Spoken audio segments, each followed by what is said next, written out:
Hi guys, welcome to my channel Songki's Blog আৰু আশা কৰিছো সকলোবোৰ আপোনালোকে ভালে কুশলে আছে যেহেতু পৰিবেশ পৰিস্থিতি বহুতে বেয়া চাৰিওফালে বানপানী আৰু আজি মোৰ ব্লগটো হৈছে বানপানীৰ ওপৰতে তেতিয়াহলে আহক ব্লগটো আৰম্ভ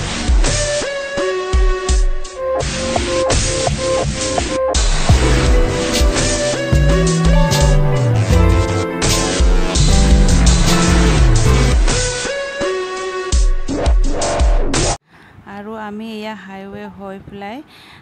গৈ আছো মাহতৰ ঘৰলে এইখিনিতে বানপানী হৈ আছে যেহেতু আপোনালোকে গমেই পাইছে গুৱাহাটীটো যথেষ্ট পৰিমাণে বানপানী হৈ গল কিছু কিছু অংশত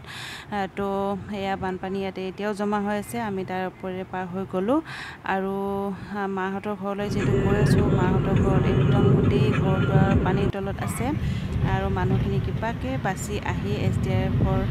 সহযোগত কিবাকে ওলাই আহিছে ঘৰৰ পৰা আহি পেলাই তেওঁলোকে আলহী দুলহী যাৰ ঘৰত পানী ঠাই তেনেকৈ আছে তো খুবেই বেয়া লগা পৰিৱেশ আমাৰ মানে বেয়া লাগি আছিলে তাৰ কাৰণে আমি এবাৰ চাই যাওঁ বুলি আহিলোঁ আৰু খবৰ খাতি তাত লৈ যাওঁ বুলি আহিলোঁ তো চাই থাকক গাইজ আপোনালোকে ব্লগটো কিনো কম গোটেইটো পৰিৱেশটো খুব ভাল লগা পৰিৱেশ নহয় বাৰু মানুহৰ বহুত মানে বেয়া অৱস্থা হৈছে ঘৰ দুৱাৰ ভাঙি নিছে গোটেই একদম মানে পৰিৱেশ চাব নোৱাৰা অৱস্থা তো তাৰ মাজতে অকণমান কিবা ভিডিঅ' বনালোঁ আপোনালোকৰ কাৰণে দেখুৱাম বুলি পেলাই বানপানীৰ পৰিৱেশটো তো আপোনালোকে শেষলৈকে একদম ব্লগটো স্কিপ নকৰাকৈ চাই যাব আৰু কেনেকুৱা পায় সেইটো মই নুসুধো বাৰু যিহেতু বেয়াই লাগিব সকলোৱে যথেষ্ট পৰিমাণে এইখিনি সময়তনো আৰু কাৰ কি ভাল লাগিব বাৰু এনেকুৱা এটা পৰিৱেশত তো তথাপিও আপোনালোকক দেখুৱাম বুলি গোটেই পৰিৱেশখিনি মই ভিডিঅ' কৰোঁ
Giúp mắt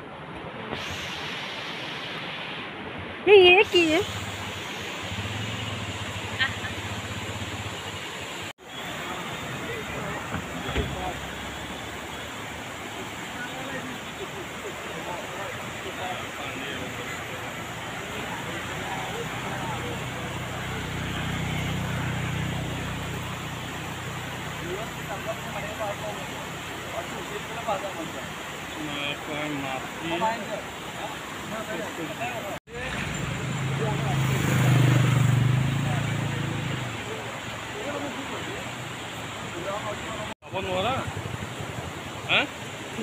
এই ধাৰত ইফালে যাব নোৱাৰা এই কি ৰকম হেৰি এই হে ৰঙা ৰঙা যে সেই কি ৱাল না কি কা ৱাল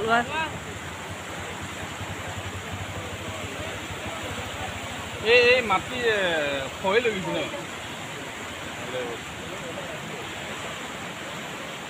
এই মাটিখিনি নহ'লে এইটো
বন্ধ কৰিছোঁ